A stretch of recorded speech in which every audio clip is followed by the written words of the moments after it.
La dilatation du temps pour ce qui est de la fin de mon journal vient de ce que je ne suis pas encore descendu sur terre pour remonter. C'est long. Je suis pris dans le sortilège d'une métaphysique qui est sous une forme nécessairement plastique, une métaphysique atteinte de monomanie. C'est l'érotomanie qui s'en passe du désir.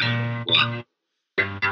Je ne voudrais dire que ma Béatrice, que le ciel me réserve, soit moins battante que les premières fois, mais tout le contraire. La phallique folie de mes textes revient suffisamment sur l'excitation. Quand je dis l'érotomanie qui s'en passe du désir, c'est dans un sens spirituel, métaphysique donc. On ne peut saisir cela que de manière kabbalistique et athée. Tu es de la terre et tu retournes à la terre. En même temps, le Dieu qui nous fait est à chaque détour notre Père ou le Messie. Il n'y a de vie amoureuse que si Dieu est mort.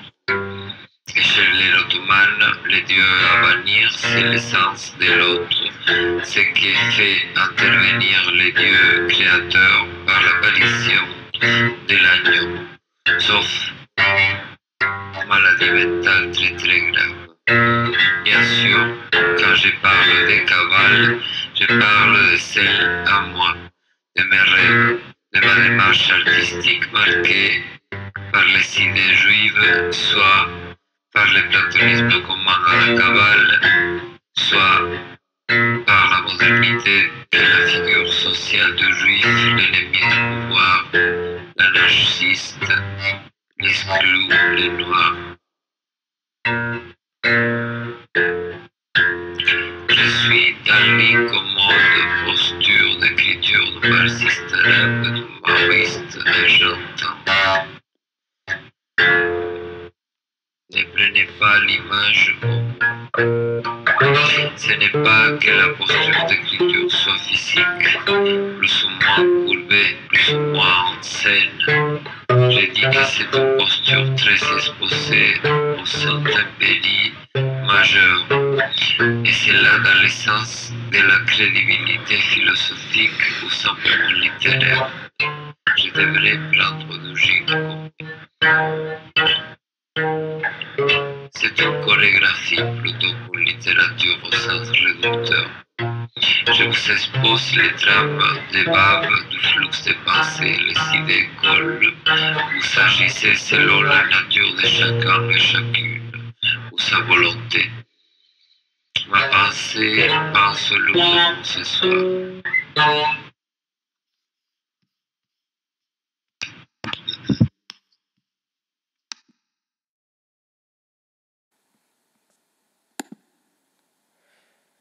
Samedi 11 janvier 2014, c'est la date de publication pas d'écriture, de l'évangile de Mélusine. Chaque soir, Marie fit goûter à Joseph, qui lui léchait la vulve, les spermes de Dieu coulant du creux de son vagin. Les lèvres de lui serrées comme dans un pudique baiser. Cela lui fit répugnance d'après coup, et il conçut la haine de ses spermes. Mais la musique de ses sphères se fit entendre dans son esprit et l'apprit à persister sans violence. Évangile de Mélusine.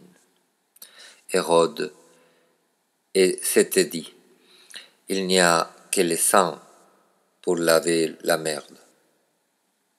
Marie et Joseph partirent en exil, vissés, fliqués, sûr de répondre au profil perdant. Ils tramèrent un exil de cabales, d'abord contre le tyran, puis, se connaissant enfin contre eux-mêmes, ils purgeaient ainsi leur mission de victimes expiatoires. Évangile de Mélusine.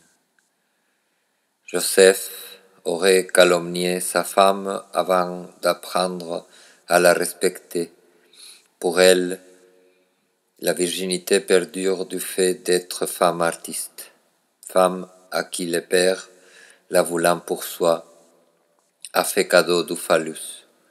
Sa beauté reste nuptiale car elle ne va pas se transformer en harpie, en commère.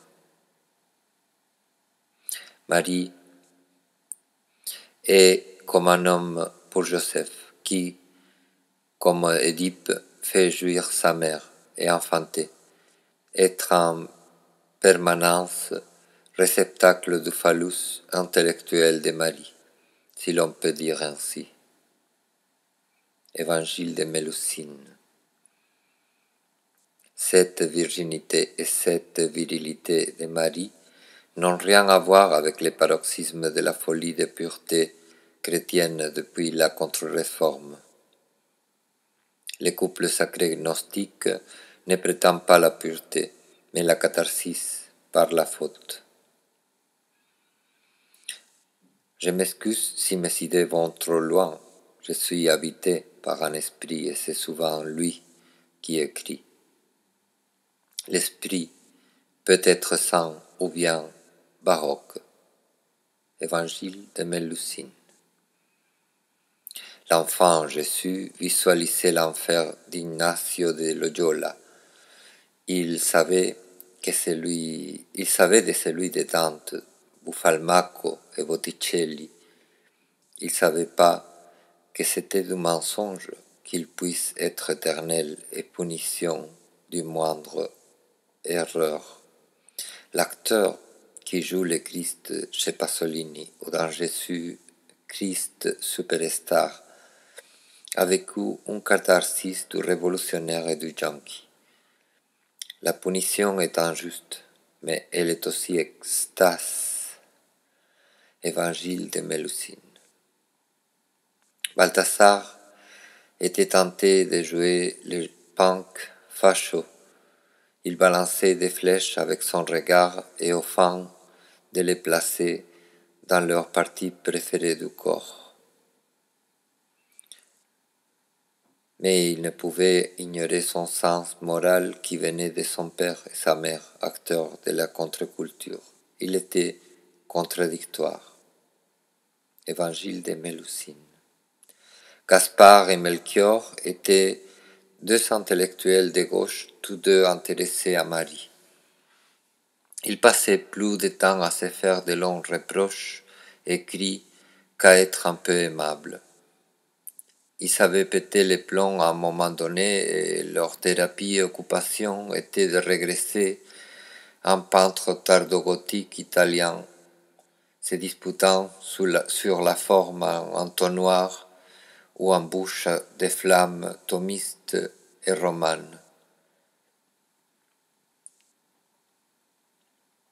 Évangile de Mélusine. Joseph parlait de l'Égypte avec son fils, qui se cherchait pas loin de sa terre natale. Il lui semblait un mirage le téléphone, qu'il soit au bordel avec Marie-Madeleine ou qu'il rêve de devenir prophète. Il reste ce fin idiot savant d'avant, pas si idiot, tout comme lui, artiste. Mélusine dansa devant le roi, son père, et après une touche cannibale dans le souper, elle se métamorphosa en couleuvre et vint ramper les mamelles en l'air devant le Christ au dessert. Évangile de Mélusine. À la prison, Joseph s'était masturbé, faute de mieux, à la chapelle devant l'image de sa femme en mère de Dieu. Il en avait là, sur les autels à la dérobée, ses meilleures éjaculations pendant son séjour en prison. Mais c'était le côté pimenté de Marie qu'il préférait et qui n'était pas montré dans ces hygiénistes et morbides images pieuses. Il était devenu sculpteur et il faisait des idoles de fertilité d'après sa femme qu'il vendait comme de la bijouterie. Évangile de Mélusine. No comment.